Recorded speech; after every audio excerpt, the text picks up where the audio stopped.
Le sentier des esclaves à Mwanda Village s'est vu intercepté par un individu non identifié qui a construit un mur et a clôturé les bornes de passage. Une situation déplorable où l'on défie l'État congolais. Ce sentier va de la forêt historique des esclaves à Voula, où étaient gardés des esclaves en attendant l'arrivée des navires pour l'embarquement qui devrait les transporter vers d'autres horizons. Le sentier par lequel on amenait les esclaves à l'embarquement. Le point d'embarquement, c'est là, à l'océan. Alors, le sentier part de la forêt, ça fait 1 km, donc 1000 mètres, de la forêt jusque là. Malheureusement, il y a cet inconnu qui est venu barricader intercepter le sentier.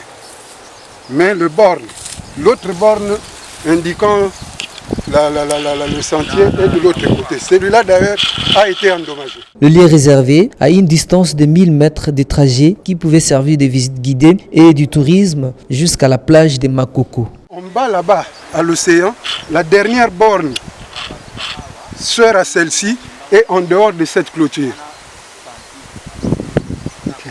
Donc ils ont pris tout le chantier, ils ont mis dans cette concession qui n'a jamais existé depuis toujours et toujours.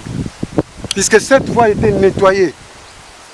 Avant, quand ils sont arrivés pour ériger cette clôture, cette voie était nettoyée.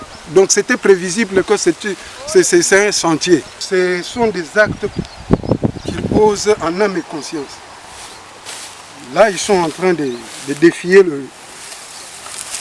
les propriétaires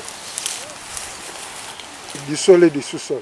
Signalons que ces projets cadrent avec l'identification et la réalisation du projet de la route des esclaves de l'UNESCO lancé en 1995.